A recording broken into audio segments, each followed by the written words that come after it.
Hey everyone, welcome back to CivilSpider Studios. Today we are talking about Metro-Goldwyn-Mayer, aka MGM, which we all know because of the tiger in the logo. I'll share his actual name soon.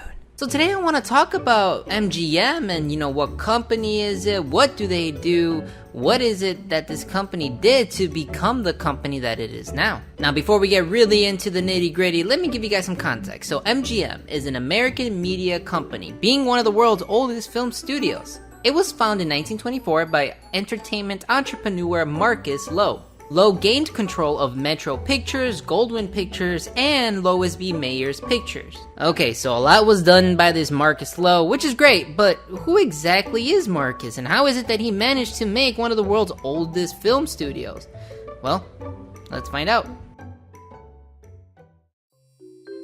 Okay, so Marcus Lowe, born in New York City, was forced to work at a very young age due to being born into a poor Jewish family. He worked a couple of jobs, saved some money, and began making small investments, which then made him buy a penny arcade business. Shortly after, Lowe acquired a Nickelodeon, and no, it is not the Nickelodeon that we used to love. We watched Rugrats on it. They were actually just little showings that would cost a nickel to watch, hence why nickel is in the word Nickelodeon. Anyway, over time, Lowe's turned them into Lowe's Theaters, which then led a leading chain of vaudeville and movie theaters in the United States. By 1905, Marcus Lowe was on his own, but he needed to make sure that he kept his theaters showcasing films to keep him afloat. But actually, a year prior in 1904, Lowe's founded the People's Vaudeville Company, a theater that showed films and variety of shows. Fast forward now to 1910, and the company expanded and was then renamed to Lowe's Consolidated Enterprises, his partners being Adolf Zukor, Joseph Schneck, and Nicholas Schneck.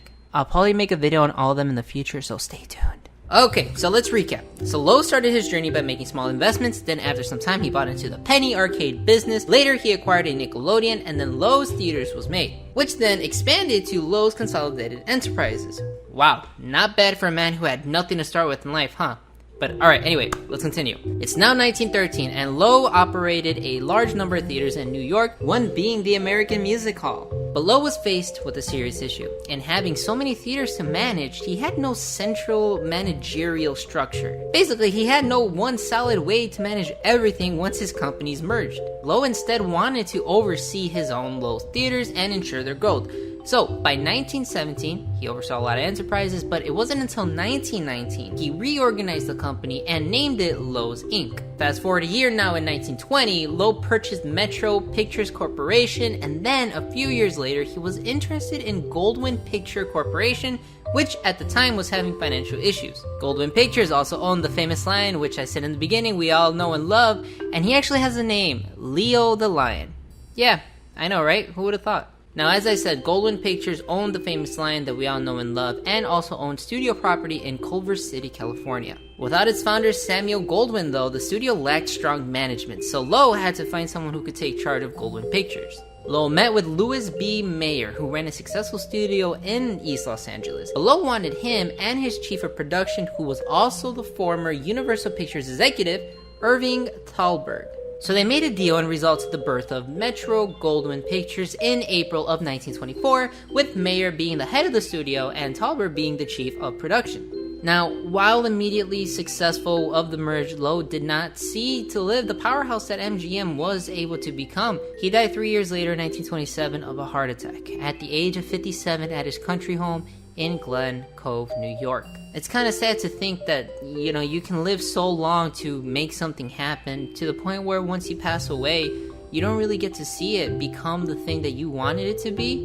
But I guess that's also the beauty, that you left it in hands of people that made it become what you wanted it to be. Verity called him the most beloved man of all show business of all time. And today Marcus Lowe has a star on the Hollywood Walk of Fame at 1617 Vine Street. So overall, guys, MGM was actually discovered by a guy named Marcus Lowe, which I personally never even knew about. I didn't even know how the company started. So it wasn't until really investigating where, as of now, I just have even more respect to MGM, and not because of all the great wonders that it has done already for us in the entertainment industry, but it's just more of the fact that I can really respect someone like Marcus, who comes from nothing and doesn't use that as an excuse. He works his way up in the ranks. He has a vision of what he wants. He went for it, and he definitely left a mark in this world, and it even got him a star in the Hollywood Walk of Fame. How awesome is that? Anyway, thank you guys for watching this episode of CivilSpider Studios. So if you guys enjoyed this, please feel free to leave a like, leave any comments. Did you guys learn something? Yeah, you did? Cool. Leave it in the comment section. I want to read it. And also, now that I'm starting this, because I want this to be a more prevalent thing, because I love animation so much, I have so much respect for it, and I would love to really teach you guys more and really look into stuff myself and able to pass that information along with you guys. But there is one thing that might draw me back, which is I need pictures. I need my character here to have more emotion. I need more, I feel, to really give you guys more. So here's what I want to do. If you are an artist, if you're someone that wants to make art for this channel, please feel free to make the art. Feel free to create my character and have expressions of him so I can use in these videos. I'll definitely give you credit for any and all pictures you make, and I'll definitely use them in every episode that I make. So if you want to make any pictures for me to use throughout my videos, please email me at civilstudios@gmail.com. I will leave it down below and on screen.